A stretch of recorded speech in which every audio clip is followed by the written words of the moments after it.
कहानी शर्तों की आड़ में जुर्म। ये कहानी एक छोटे से शहर की है जहाँ प्रिया और रचना नाम की दो सहेलियां रहती थीं।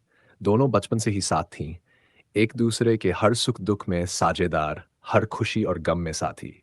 प्रिया और रचना की दोस्ती की मिसाल दी जाती थी। वे एक दूसरे की जिंदगी का अहम हिस्सा थीं।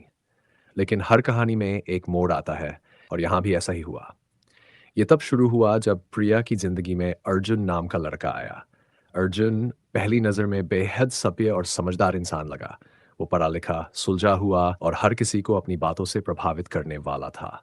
धीरे धीरे प्रिया और अर्जुन की दोस्ती प्यार में बदल गई। प्रिया अर्जुन पर भरोसा करने लगी और उसकी हर बात मानने लगी। अर्जुन की शर्तें शर्तें जब प्रिया ने अपनी बेस्ट फ्रेंड रचना को अर्जुन से मिलाने का सोचा, तो उसने अर्जुन को बताया। लेकिन अर्जुन ने इस पर कुछ अजीब शर्तें रख दी। उसने कहा, देखो, जब तुम रचना से मेरी मुलाकात करवाओगी तो तीन बातों का ध्यान रखना। उसके सामने कोई अपशब्द मत बोलना, मुझे गाली गलौज पसंद नहीं। शराब का कोई जिक्र मत करना, मैं शराब नहीं पीता और ये बातें मुझे परेशान करती हैं। यान कोई अडल्ट जोक मत करना, मुझे ऐसे मजाक बिल्कुल पसंद नहीं। प्रिया को ये शर्तें थोड़ी अजीब लगीं, लेकिन अर्जुन के प्यार में डूबी हुई उसने बिना कुछ कहे इन शर्तों को मान लिया। उसने रचना से इन शर्तों का जिक्र नहीं किया और अर्जुन से मुलाकात का दिन तय कर दिया। पहली मुलाकात में बेचैनी। मुलाकात वाले दिन अर्जुन और रचना एक कैफे में मिले। अर्जुन पहली नज़र में काफ़ी शालीन और शांत नज़र आया। उसने रचना से खूब बातें की, लेकिन धीरे-धीरे उसकी बातें रचना को अजीब लगने लगीं। अर्जुन बार-बार ऐसे सवाल कर रहा था जो सामान्य नहीं थे। तो प्रिया की ज़िंदगी में और कौन-कौन खास लोग हैं? क्या तुम्हें उसकी कोई ऐसी बात पता है जो सिर्फ़ तुम जानती हो? क्या उसने कभी तुम्हें कुछ ऐसा बताया है जो दूसरों को न पता हो? रचना को अर्जुन की ये बातें अजीब और असामान्य लगीं। उसने बात को टालते हुए जल्दी ही मुलाकात खत्म की।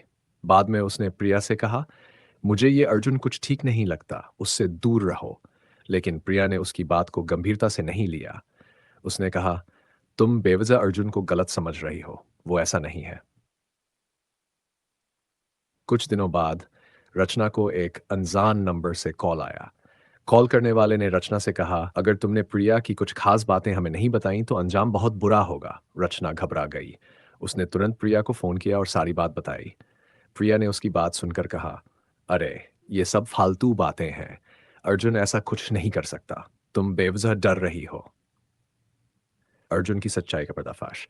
रचना ने मामला खुद सुलझाने का फैसला किया। उसने अर्जुन के बारे में जानकारी जुटानी शुरू की। उसने कई दिनों तक अर्जुन की हरकतों पर नज़र रखी।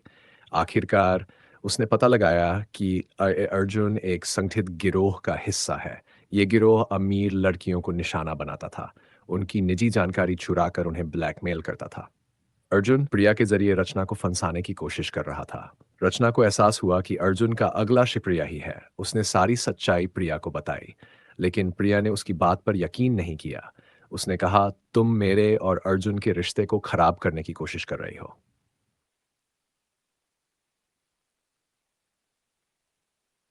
एक रात जब रचना अपने घर लौट रही थी, तो उसे महसूस हुआ कि कोई उसका पीछा कर रहा है। उसने तेज चलने की कोशिश की, लेकिन तभी उसे पीछे से किसी ने पकड़ लिया। रचना चीखने की कोशिश कर रही थी, लेकिन उसका मुंह बंद कर दिया गया। अगले दिन रचना की लाश शहर के बाहर एक सुनसान जगह पर मिली। उसकी मौत की खबर से पूरा शहर सन्न रह गया। पुलिस ने जांच शुरू की। रचना के फोन से अर्जुन और उसके गिरोह के कई सबूत मिले। पुलिस ने अर्जुन को हिरासत में लिया।